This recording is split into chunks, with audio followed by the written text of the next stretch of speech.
Hi guys, I'm back at the office now and we're going to upload the photos and all the information we took from the Red Road Estate flyover.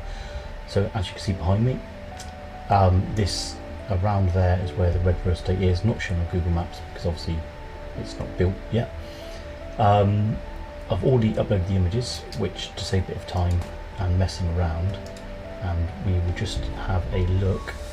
We'll open this up here and there it is. At the top up here it says how many photos are in there, which is 643, which is why it took about 45 minutes to put this onto DJI Terra and obviously make this map. So as you can see, you can have a fly around, you can get in quite close. It takes a minute to load some of the images up, but it's all pretty good quality, you know, even to the point you can read the Red Row Welcome to Royal Oak signs. I don't see how close. No, it's not going to get in close enough for that, because obviously we didn't do a high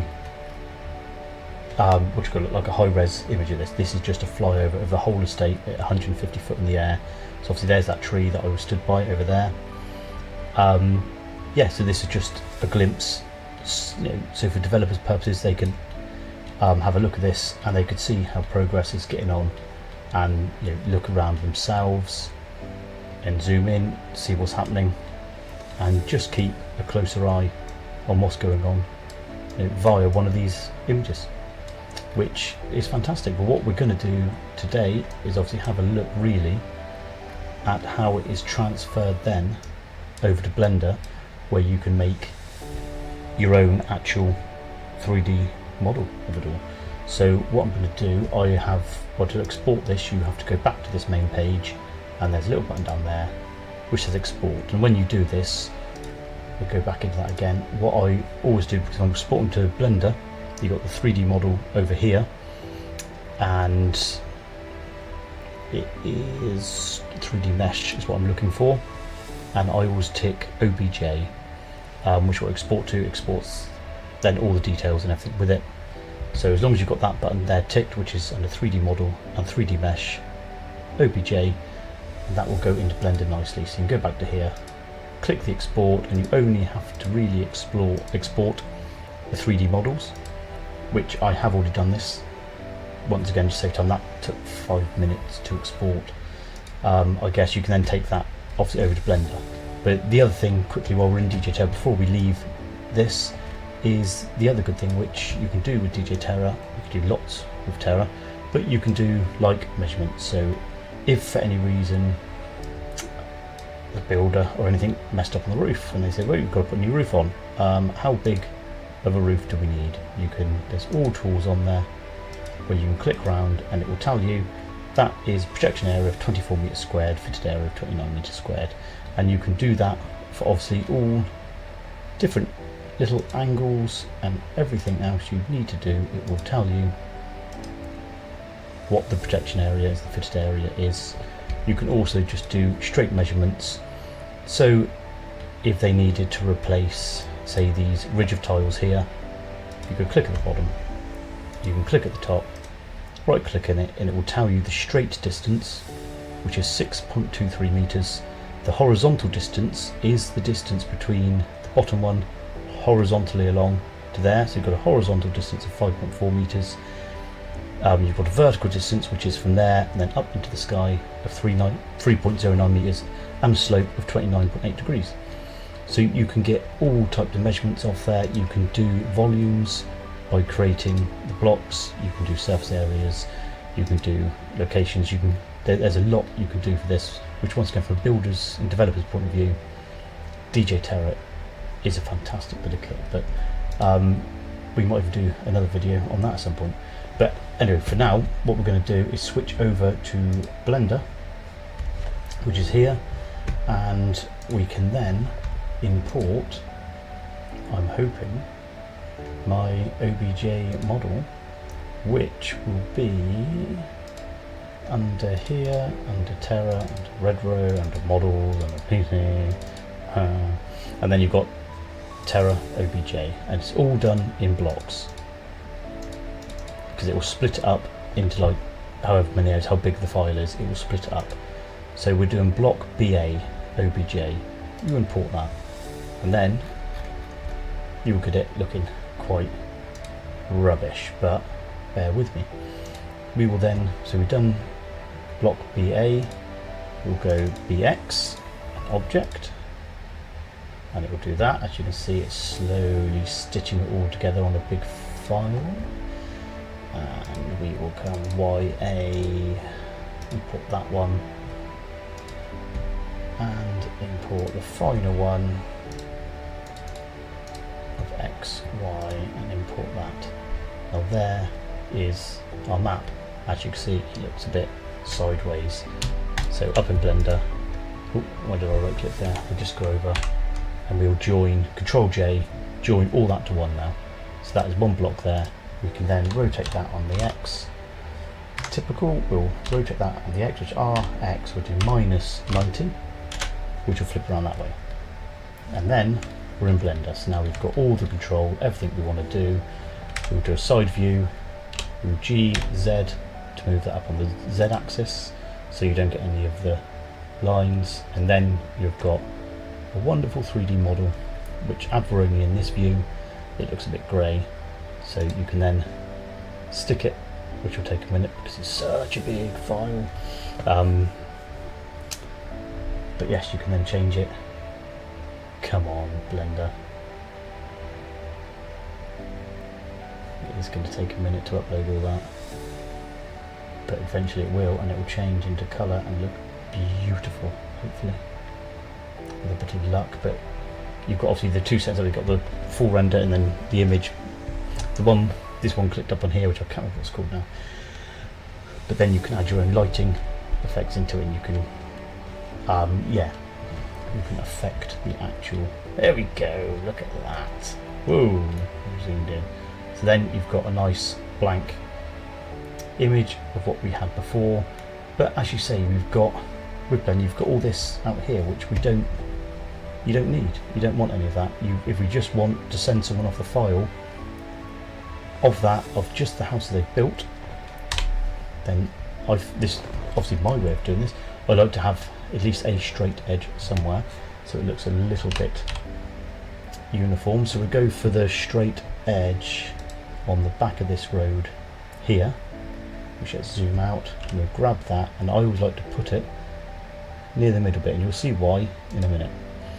But it says the center point, and I'm going to be coming down there and across there in a minute. And this is where it gets fun, is when we press tab in a second and go into edit mode, you can't see anything. You see everything's just gone into the vertexes. And it goes even worse when you press A to select all the vertexes. So it's just a big orange blob, which is why I like to centralize it over onto that. And we hold down the left mouse button and go to bisect over on this menu. That brings up your bisect tool, so you have to have it all looking orange, and then you can just draw a straight line, left mouse click, straight the way down and through, and then it will come up like that. And come on, because in a minute it will bring up a little box down here, bisect box. Now what we want to do, to fill it, so it will just fill in any of the bits that we've cut through. I think this, so I've just realised why it's all been a bit slow, because I'm obviously recording as well. And then you can either clear inner or outer. Now it's always hit and miss, because I think for this one that arrow is pointing that way. We want to get rid of this section over here, so I think, let's try out, I think that's inner. I always get this round the wrong way, but I'll click it, and once, there you go, that's cleared that away now. So that's it. So then you go back into the object mode, you'll see it, it's just boop, cut that up. So what we've got to do the other sections now, and it should start moving a bit faster. Now we're starting getting rid of all of these different vertexes. We've already got the bisect tool selected over there. We can then go across the x-axis straight along to there with the left mouse button, and that will bring up the bisect, which we fill, arrows pointing that way, which is the bit we want to get rid of this time. So in a second we want to clear the outer, which I'm pretty sure I did just click that. Yes, I did. So then there you go, it's cleared the outer. And then what we can do, we tab back in, so we know we want to get rid of that bit. We can then move it along, put it, yeah, we go there. We just get that bit of road, if anyone wants to see the road, it make it a nice odd shape, so you have got the road development in there. So we click that, tab, back into edit mode, press A, select all vertices. We're already on the bisect tool, so we're going to cut across the X axis again. Just select that, and we'll wait for the bisect to pop up. There we go. We always click fill, and then the arrow is pointing that way, which is now going to throw me again. So we want to get rid of that. So we want to get rid of the inner again for this one, don't we? Because the arrow points to the inner. No, it doesn't. See, I always get it on the wrong way. I can never get that right. I don't even know I've done it 5 seconds ago. Nobody's perfect. So we'll get rid of the outer. So that's the bit we want to get rid of. And then we'll do the last bisect from here down to there on the y-axis. And then we've got pretty much a square. I should have done that across a little bit, but I'm not going back. So we want to clear the outer of that then, don't we? Yeah, you got it right. Look at me. Profesh. So then we have got our map. So we can then grab that, centralise that a little bit if we want. And then we've got just the housing development. All looking obviously under there. As you'll see up on there, the drone didn't go down, it didn't do a high res image of this house, of these houses, sorry. This is quite literally just an overview, so they can see if they need to know what lawns have been planted. You can see the lawns have been planted. They want to know how this one's going on with the roof. They can have a look over here and see what's going on the roof. My gosh, you can go in almost too close to that, even to see what make liner they're putting on it. And yeah, so you know, as a developer, a housing developer or builder, anyone like that, this is a nice little tool to have just to keep an eye on your project as it goes round. It took what, 10 minutes to fly the drone to do this map, and then by the time you've uploaded it and actually edited this and got it to this stage, this is probably an hour's work on the computer. So in an hour and a half's work, ideally, not including travelling, excuse me, it's been a long day. Yes, you could get to this sort of result to then send this file off, as you can export as an STL or whatever file anyone wants it in, and Blender's free, so anyone wants to look at it, they can download Blender and they can have this image. And the other thing you can do is you can obviously play around with lighting on this setting, because this is just running off. I'm controlling the lights now. I am God. As you can see, there is a little bit of a glow down there, because you'll probably find that is where my light is. So if I move my light up, ooh, see? So if you wanted to make it all look pretty, you can put street lights in. You can make it look however you wanted. You can we can go down here and add some lights. Maybe a sun might be quite helpful in these dark times. And then you can make that sun obviously go up above. You can make it look what direction you want to point in. So if you want to make it look, give it a bit of depth, give a bit of shadows, maybe not onto the front of the houses because I want to see them. So you can make it look like that. You can adjust the intensity of the sun, make it how bright, how dark. You can then make a little video. So the sun, you can have it from sunrise, you can have it like that, and then you can move it across to that way and then do that on a nice little video, so it looks as the sun's coming up and over their estate. Yeah, so there's lots of things obviously you could do on Blender. I'm not here to do a Blender tutorial, but that is just a very, very quick little have a look at what can be done and what can be achieved with the DJI Matrice 4e, DJI Terra and Blender. And yeah, then the other thing I normally do is, on a project like this, I will then make a quick Blender video of just the camera flying around, so people could just see a little video, so they don't need software to view it. You can upload that to any socials or wherever you want to upload it to. You can look underneath it, which really is fun.